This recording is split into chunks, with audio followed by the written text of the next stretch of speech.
당신을 NFT의 세계로 데려다줄 NFT 로어. 이쪽은 우리의 선장님 캡틴 아곤. 반가워. 이쪽은 우리 함께 여행하는 세일러 제제. 안녕. 그리고 그냥 바스키입니다. 그렇다면 2부에서는 NFT의 커뮤니티가 중요한 이유가 있을 텐데 그냥 보면은 계속 커뮤니티 얘기하다 보니까 당연히 중요한 것 같긴 한데 정확히 왜 중요한지는 잘 모르겠단 말이지. 그래서 그거에 관련한 얘기를 좀 들어볼 텐데 뭘 것 같아?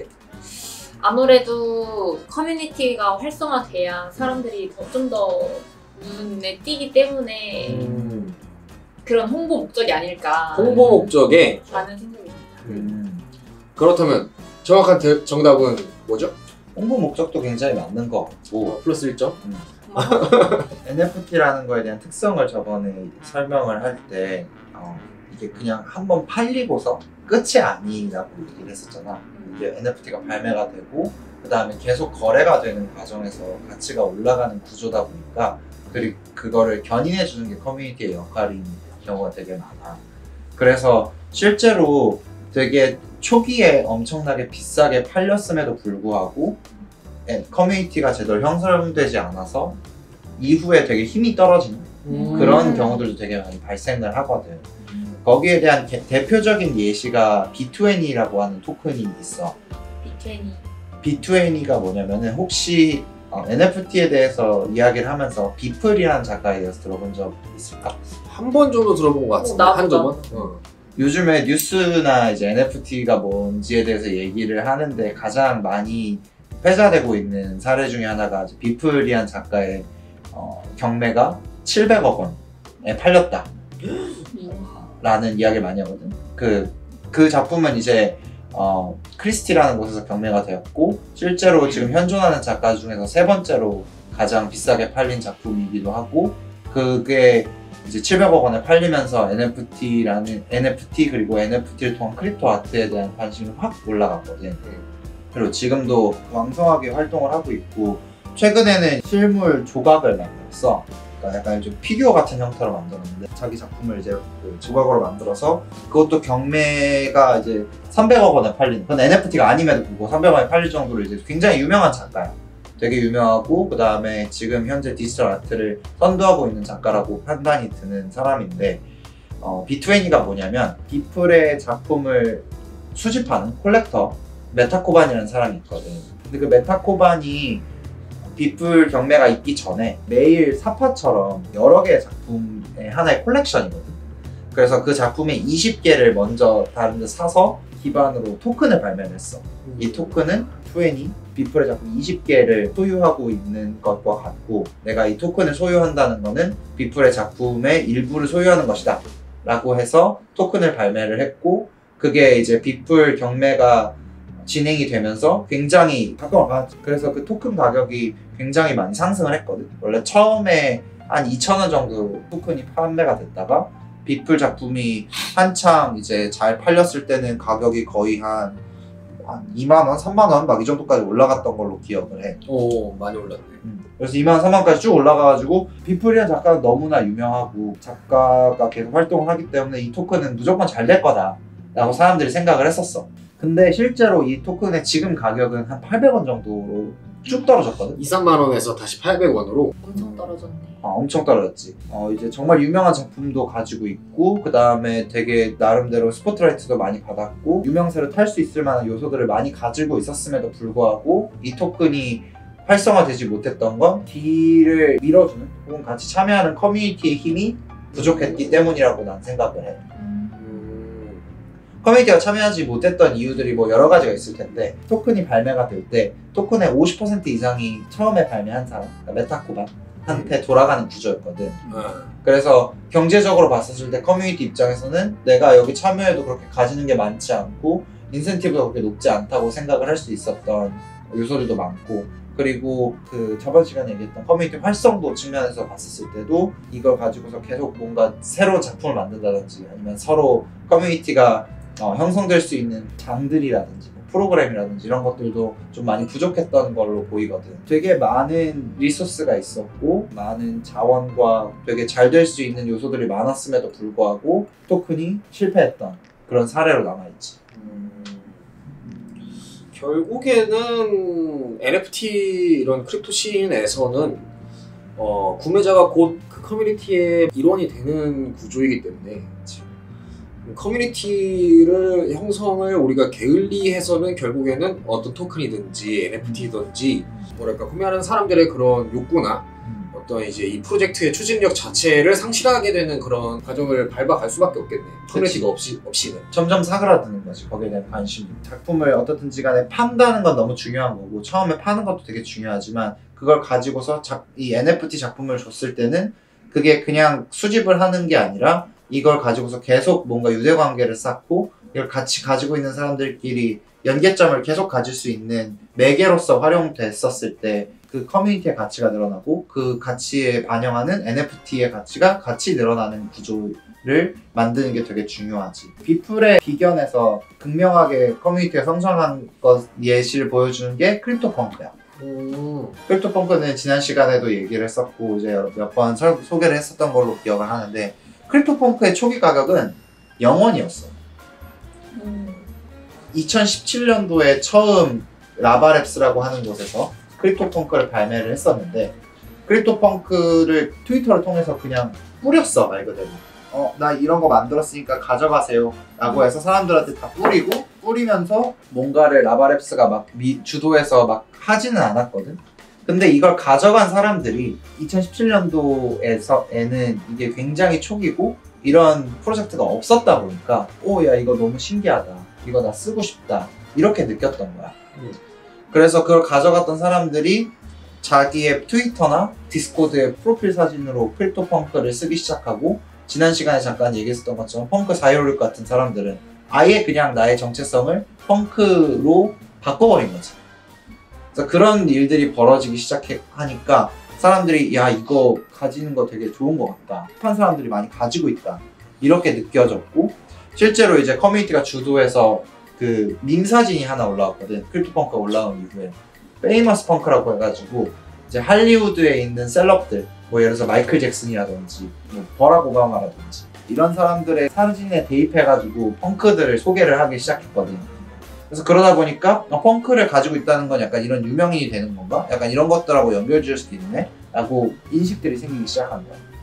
커뮤니티가 활성화되다 보니까 거래가 계속 발생을 하고 펑크의 가치가 점점 올라가기 시작해서 최근에 많이 떨어지긴 했는데 바닥 가격이 그래도 한 3, 4억을 유지하는 그 정도로 거기까지 온 거지. 100억 이상에 팔린 펑크들도 뭐 3, 4개 이상 되는 걸로 알고 있으니까. 근데 이건 되게 재밌는 게 뭐냐면은 이게 라바랩스 크립토펑크를 만든 사람들이 직접 커뮤니티를 운영한 게 아니야. 그럼 가지고 있는 사람들끼리 그냥 자기네들이 프로필에 이렇게 올리고 그냥 그 사람들을 다른 사람이 봄으로 인해서 이게 유명해진 건가? 그치, 맞아. 그래서 굳이 막 커뮤니티를 운영하는 사람 혹은 내지는 이제 이거를 만든 사람이 커뮤니티를 다 운영을 해야 되는 건 아니지만 퍼지는 과정에서 사람들이 계속 이거를 해볼 수 있도록 하는 그런 과정들이 생기는 게 커뮤니티가 활성화되는 과정이었던 것 같아. 또 재밌는 게 가장 최근에는 크립토펑크가 되게 좀 논란이 되고 있거든. 왜 논란이 되고 있냐면 아까 얘기했던 것처럼 이게 원래는 사람들이 자유도가 높고 좀 더 이걸 활용을 해서 다른 뭐 여러 가지 프로젝트들을 만들고 파생된 것들이 계속 나올 수 있었기 때문에 이렇게 크게 성장을 할 수 있었잖아. 오픈소스 정신. 오픈소스 정신에 입각한 그런 이제 활용도들이 되게 높았고 그 다음에 펑크를 오마주한 프로젝트도 되게 많았는데 최근에 라바랩스에서 그걸 조금 많이 닫기 시작했어. 왜? 이제 저작권의 문제들을 이제 거론하기 시작한 거지. 오픈소스로 이제 만들어진 이미지들은 아니었던 거다 라는 형태로 이제 좀 더 얘기를 하기 시작했고 그리고 우리는 이 저작권에 대해서 중요하게 생각한다. 실제로 그렇다고 해서 막 저작권을 활용한 이제 모든 프로젝트들을 제재를 가하거나 그랬던 건 아니지만 그런 모습들을 보이기 시작한 거야. 그래서 펑크를 가진 사람들 중에서 이걸 실망한 사람들도 되게 많아. 그 가장 대표적인 게 4.1566이 그랬거든. 최근 4.1566이 자기 펑크를 팔았어. 한 6개 정도 가지고 있는데 4.1566이 이제 자기 프사 내리고 팔았어. 파는 과정이 이제 트위터에 남아있는 내용이 뭐냐면은 나는 펑크를 7개 가지고 있고 그래서 라바랩스 쪽이나 이쪽하고 내가 생각하는 그 저작권을 풀어주는 형태 대해서 얘기를 나눴는데 말이 잘 안 됐다. 더 이상 여기에 열성적인 지지를 하지 않겠다. 이런 식으로 트위터를 올린 거야. 그리고 나서 그 다다음 날 바로 탄 거야. 최근에 그래서 펑크 바닥가격이 조금 많이 떨어졌거든. 아까 얘기했던 것처럼. 펑크를 갖고 있던 사람들 입장에서는 이제 왔어? 그니까. 펑크를 소유한 사람들 같은 경우에는 이런 오픈소스나 커뮤니티의 가치라든지 이런 것들 좀 더 열어주는 거에 대해서 굉장히 옹호하는 입장을 가진 사람들이 되게 많거든. 이거는 되게 어려운 거는 예를 들어서 이제 작가 입장에서는 그렇잖아. 자신의 지적재산권이 자신의 자산이고 자신의 목숨줄과 같은 건데 그거를 그냥 놓는다는 거가 쉽지는 않으니까. 근데 이제 그거에 대해서 전망은 어떻게 생각하고 있지 사람들이? 전망은 아직은 그러니까 확실하진 않은 것 같은데 반대쪽으로 이제 BAYC 좀 더 저작권에 대해서 허용적인 그걸 가지고 뭐 굿즈를 만들거나 크래프트 비어를 만들거나 이런 것들에 대해서 좀 더 이제 풀어놓는 형태이다 보니까 BAYC의 가격이 펑크 가격을 추월할 것이다 라고 보는 사람들도 있지. 탈중앙성 혹은 오픈소스를 얼마나 허용을 할 것이냐 그리고 그게 얼마나 중요한 것이냐라는 건 사람들마다 의견이 조금씩 달라. 왜냐하면은 이거를 극강으로 가져간다고 했을 때 펑크 4256이 운영하고 있는 라운드다오 같은 경우에는 모든 이미지를 다 CCO, 그러니까 크리에이티브 커먼스, 누구나 이걸 언제든 활용할 수 있는 형태로 풀어놨거든. 현실법에서 존재하는 저작권이란 건 우리는 인정하지 않고 스마트 컨트랙트에 있는 것만이 법이다 라고 이제 가져가는 게 이제 한쪽 부류인 것 같고, 이제 반대쪽은 저작권이나 현실법들을 어떻게 버리고 갈 수 있느냐, 이게 결국에는 사람의 자산인데 그렇게 생각을 하는 것들도 충분히 존재는 하지. 그래서 그게 꼭 굳이 뭐 하나로 끝날 것 같지는 않아. 예를 들어서 기존 예술이라고 하더라도 내 작품에 대해서 얼마나 사람들이 활용할 수 있고 거기 저작권에 대해서 얼마나 허용적이고 이런 건 사람들마다 다르잖아. 그러니까 절대적인 기준은 없다고 보거든.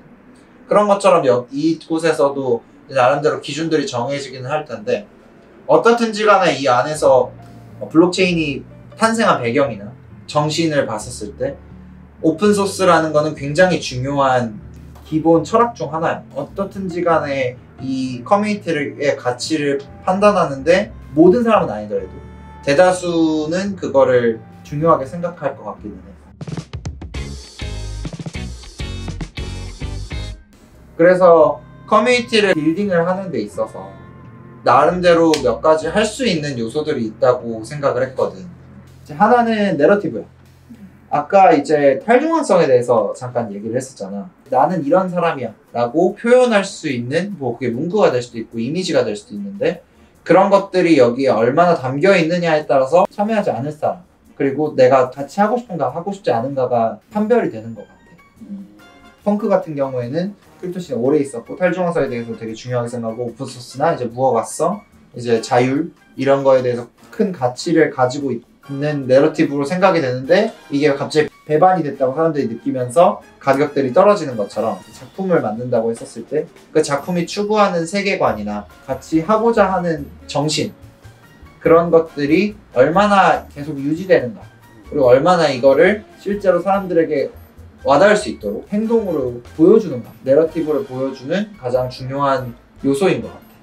아트노메라고 하는 매거진이 있어. 거기 같은 경우에는 2017년도, 18년도부터 크립토 아트, 그리고 NFT가 만들어내는 예술에 대해서 굉장히 심도 높은 글들을 썼던 곳인데, 거기에서 썼던 글에서 보면은 이제 NFT 가격으로 봤었을 때, 혹은 내지는 이제 아트의 특징들로 봤었을 때, 뭐 3D 아트라든지 아니면 이제 메타버스라든지 크립토에 관련된 정신들을 반영을 해서 내러티브를 형성하는 경우들이 많다라고 이야기를 하고 있거든. NFT로 뭔가를 만드는 초기 작가들의 관점에서 봤었을 때는 자기 내러티브도 있을 거고, 뭔가 자기가 생각하는 이제 여러 가지가 있을 거잖아. 그 안에서 이제 NFT라는 거를 그림판 대신으로 활용을 하는 경우도 있을 거고, 아니면은 이 NFT에 맞는 내러티브 혹은 내지는 이쪽에서 추구하는 내러티브에 대해서 더 생각해보는 사람들도 있을 텐데, 나는 개인적으로 어느 정도 이 안에서 사람들이 통용되고 있는, 혹은 이 사람들이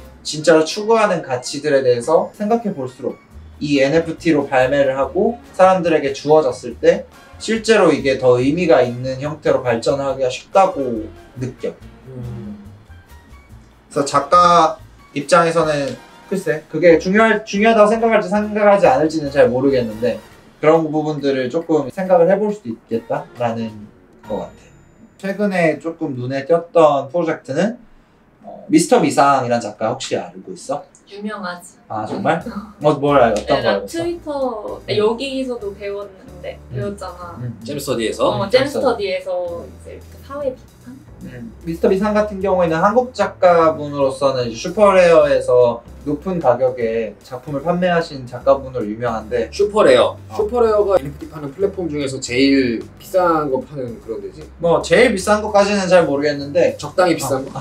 큐레이티드 플랫폼이라고 해서 나름대로 작가 중에서 자기네들한테 맞는 혹은 자기들이 생각했을 때 슈퍼레어의 브랜드에 부합하는 그런 작가들만 선별을 해서 경매를 진행하는 그런 플랫폼 중 하나지. 큐레이팅을 잘 해주는 그런 플랫폼이거든. 거기서 아무래도 좀 비싸게 팔린 것들이 많으니까. 그래서 이제 슈퍼레어에서 작품을 판매를 하셨던 분인데 그분이 최근에 크립토펑크랑 비슷한 이제 PFP, 그러니까 프로파일 사진 기반 NFT 프로젝트를 진행을 하고 계시거든. 근데 그분이 지금 진행을 하는 방법이나 이런 게 되게 재밌더라고. 왜냐면 NFT라고 하면은 아까 얘기했던 것처럼 이제 뭐 그냥 뿌리든 아니면은 요즘에는 이제 퍼블릭 세일이라는 형태로 많이 진행을 하잖아. 근데 여기 같은 경우에는 미스터 비상이 이제 마이티라는 곳과 이제 함께 하고 있는데 거기서는 어떤 미션들을 수행을 해야 내가 NFT를 살 수 있는 권한이 주어지는 그런 형태로 진행을 많이 하고 있어. 미상 작가님이 트위터나 아니면 이제 디스코드를 통해서 그림을 주기도 하고 아니면 이걸 밈을 뭐 만들어 보라고 이제 미션을 주기도 하고 이제 몇 가지 미션들을 주는데 그런 거를 수행을 하고 이제 커뮤니티 내에서 먼저 활성화된 참여도를 보여줬을 때 그 민팅을 할 수 있는 권한이 생기는 거지. 그리고 그 다음에는 이제 결국엔 NFT를 발매를 한 이후에는 NFT를 소유하고 있는 사람, 소유하지 않은 사람, 여기에 더 많이 참여한 사람, 덜 참여한 사람 이런 사람들이 카테고리별로 나뉘잖아. 그런 사람들을 어떻게 더 많이 참여한 사람들은 더 많이 참여한 사람들끼리 활성화된 사람, 활성화된 사람들끼리 이렇게 좀 나눠주는 참여할 수 있는 구조들을 좀 설정을 해주는 게 되게 중요한 것 같아. 지난 시간에 설명했던 스피글 다오 에서 좀 많이 보여지고 다오나 큰 커뮤니티 안에서 그런 것들이 잘 구성이 되는 경우들이 종종 보여. 스키글 다오에서는 어떤 식으로 하고 있지?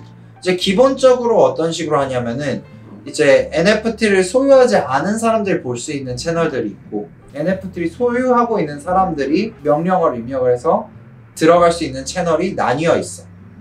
그래서 NFT 소유하고 있는 사람들에게는 자기들끼리 이야기를 하고 좀 더 내밀한 제안서라든지 이런 것들에 참여를 한다든지 내부 소식들을 좀 더 공개를 하고 그런 구조로 가져가고 NFT 소유하지 않은 사람들 같은 경우에는 그냥 기본적인 이제 채널 안에서 참여를 할 수 있는 그 정도의 구조로 분리를 하고 있지. 이렇게 어떤 계층화를 시키는 거네. 그룹핑이라고 좀 더 표현을 하는 경우들이 있어요. 그룹핑, 좀 더 순화된 표현인데. 순화된 표현, 그룹핑이라고 표현을 할 것 같은데 이게 왜 중요하냐면은 나한테 좀 더 너는 더 특별한 사람이야, 나한테 되게 더 많이 고마운 사람이야 라고 대우를 해주는 거지. 조금씩 코어에 가까운 그룹에 가기 위해서 사람들이 노력을 하는. 그리고 코어에 가까울수록 인센티브나 뭐 그런 보상 체계는 더 이제 빵빵하게 줄 수 있도록. 그렇다면은 그 그룹과 그룹의 이동에서 정체라던가 사다리가 분명히 놓여져 있어야겠네. 그 사다리가 지금 당장 내가 봤을 때는 NFT를 샀고 사지 않았고 그 정도로 많이 나뉘어져 있는 경우들이 되게 많다고 생각을 해. NFT가 아니더라도 이제 다른 형태의 토큰, 코인의 형태를 샀고 사지 않았고 그걸로 되게 많이 나뉘어져 있는데 아까 얘기했던 것처럼 그것뿐만 아니라 그 안에서 이제 뭐 어떤 활동을 한다든지 좀 더 내가 유의미한 기여를 했다든지 이런 것들을 반영을 하기 위해서 더 많은 이제 시스템들이 정비되어 가고 있는 과정이라고 보거든. 근데 거기에서 가장 큰 문제는 이제 그런 이제 행위들은 결국에는 오프라인 상에서 일어나는 블록체인 안에서 일어나지 않는 행위들인 경우들이 되게 많잖아. 그래서 그런 것들을 잘 모아서 블록체인으로 반영을 한다고 했었을 때 결국에는 풀어야 할 숙제는 이게 과연 누가 판단을 해줄 것이냐, 기준들을 누가 설정을 할 것이냐 이런 것들도 같이 이제 나중에는 되게 중요한 문제들로 부각이 되겠지. 그러면 다시 제재. 제재는 이 참여 구조, 뭐 그룹핑이라던가 아니면은 이거에 대해서 어떤 결정권에 대한 뭐 분산 이라던가 뭐 특히 다오라고 불리는 그런 조직으로 그 커뮤니티를 어떤 식의 구조를 만들고 싶지 커뮤니티가? 나도 근데 그 소유한 사람이랑 소유하지 않은 사람이랑 나누고 싶은 게 제일 큰데 지금 맨 처음으로 하려고 한 거는 이제 소유한 사람들끼리만 일단 소통을 하고 조금 규모가 커지면은 디스코드를 만들어서 이제 소유하지 않은 사람들에게 조금 더 어필을 하고 소유한 사람들에게는 우리 같이 어떻게 해서 으쌰으쌰 해보자 이런 거를 좀 더 그런 커뮤니티를 난 만들 것 같아. 그러면 이런 식이네. 그럼 소유한 사람들이 난즈를 위한 팀이 되는 거겠네. 그치. 왜냐면은 아무래도 같이 소유하고 있는 사람이기 때문에 그거의 가치를 올려야 되니까. 그건 어느 정도 인센티브를 기대하고 있을 것이고 그리고 그 사람들이 같이 참여하면서 내러티브를 앞으로 계속 성장을 시키겠네. 그치. 기본적인 틀 안에서 이제 같이 성장을 하게 되는 거지. 조금 더 뭐 내가 생각했던 것보다 더 좋은 아이디어가 나와서 좀 더 성장할 수 있는 기회가 또 생길 수도 있지 않을까. 자, 관리 정책. 뭐 대북 보안이 필요하다는 이런 말인가? 뭐 그렇게 볼 수 있지. 그러니까 일종의 이게 잘 되고 있는지 계속 그 관찰하는 게 관리 정책인 것 같아. 내러티브에 맞춰가지고 이 커뮤니티 안에서 어떻든지 여러 가지 행동들이 생길 거잖아. 그리고 그 행동에 따라서 인센티브가 주어질 거고 그리고 인센티브를 위해서 참여 구조가 이제 나뉜다고 했었을 때 이 전체적인 사이클, 그러니까 이 전체적인 구조가 과연 우리가 추구하는 커뮤니티 형태 그러니까 내러티브와 인센티브와 참여 구조가 서로 잘 맞물려 있느냐 그 사람들이 거기에 맞춰서 잘 행동을 하고 있느냐 그리고 그 행동이 만약에 잘못된 거나 혹은 내지는 그 원하는 방향으로 가지 않았을 때는 어떻게 우리가 대처를 할 것이냐 라는 게 결국엔 전부 다 관리를 하는 대상인 거겠지. 사건이 터질 때마다 혹은 사건이 터지기 전에 예방을 하는 그런 시스템을 잘 만들어두는 게 가장 중요할 것이고 관리라고 한다면 내러티브가 그러면 헌법이네. 헌법에 따라서 그치 기본 정신이지. 기본 정선에 따라서 이런 걸 만들고 누가 뭐 잘못했어 그럼 특검 만들고 행동 유도도 하고 그래서 그런 이제 구조들이 맞물려서 잘 돌아갈 수 있게 만들었을 때 이 NFT 혹은 커뮤니티가 계속 자생적으로 더 커질 수 있는 원동력이 되는 것 같아. 진짜 이게 관리 정책 시스템 그 자체겠네. 이 위에 앞에 있는 세 가지를 어우르는 시스템. 거기에 오류가 없어야 한다. 오류는 남아 있을 것 같아. 오류는 남아 있을 거고 오류가 있더라도 그 오류마저도 어떻게 수용을 해서 땡기고 끌고 나가냐 그런 것들을 계속 만드는 것 같은데 일단은 만약 시작하는 관점이라면은 좀 더 저돌적으로 해보는 수밖에 없는 것 같기는 하더라고. 일단 해보기. NFT를 발매를 해야 소유자가 생기는 거고 소유자가 있어야 그리고 그 다음에 뭐 커뮤니티가 있는 거고 커뮤니티가 있어야 그 다음에 관리가 있는 거잖아. 약간 그런 구조기는 해서 원하는 방향성으로 먼저 뭐 만들어 봐야지. 그러면은 이 관리 정책에서 미팅했어. 그래서 귀 그거 나 이제 샀는데 뭐 한 30명 정도 모였다고 치자. 그 중에 한 명이 분탕을 막 쳐.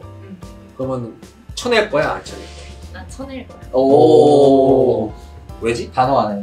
왜냐하면은 그 사람으로 인해 여러 명이 피해를 볼 수 있어. 근데 그 사람이 NFT를 갖고 있는 어떤 이 커뮤니티의 참여 조건은 그대로 가지고 있잖아. 근데 그럼에도 불구하고 만약에 그런 행동을 했으면은 어쨌든 나는 다른 사람들이 이제 내 걸 소유한 사람들이 있기 때문에 그 사람만 있으면 그래서 잘 얘기해서 이제 타협을 하겠지만은 여러 명이 있는데 그 한 사람 때문에 그런 피해를 겪어야 된다면은 아웃일 것 같아. 이게 되게 중요한 문제야. 왜냐면은 아까 이제 바스케 얘기했던 것처럼 NFT는 내가 통제할 수 있는 게 아니잖아. NFT는 누군가 사버리면 그냥 그 사람이 이미 가져가 버리는 거기 때문에 그 NFT 샀다는 사실 자체를 내가 막거나 하는 거는 지금 형태에서는 불가능하다고 봤을 때 아까 얘기했던 것처럼 그 사람이 만약에 정말로 심각하게 커뮤니티를 훼손하는 행위를 했을 때 그걸 어떻게 대처할 것이냐. 실제로 막 그 NFT 같은 거 사기도 많이 일어나고 맞아. 스캠도 많고 이상한 일들도 되게 많단 말이야. 근데 그 사람이 만약에 예를 들어서 NFT가 있어 디스코드에 들어왔어. 그럼 그걸 어떻게 대할 것이냐.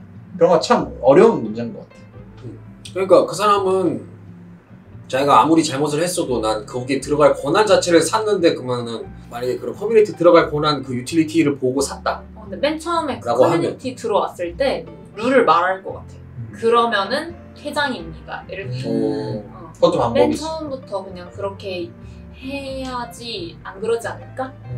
이 방송을 보고 있는 수천만의 만즈 예비 오너 분들은 잘 듣고 잘 듣고 이제 분탕을 치지 않기를 바랍니다. 수천만 으로 칠까? 아니, 수억으로 할까? 셀럽이니까. 수억은 돼야겠다. 오케이. 수억의 난즈 예비 오너 분들은 잘 듣고 분탕을 치지 않도록 할 수 있겠습니다. 그래서 네.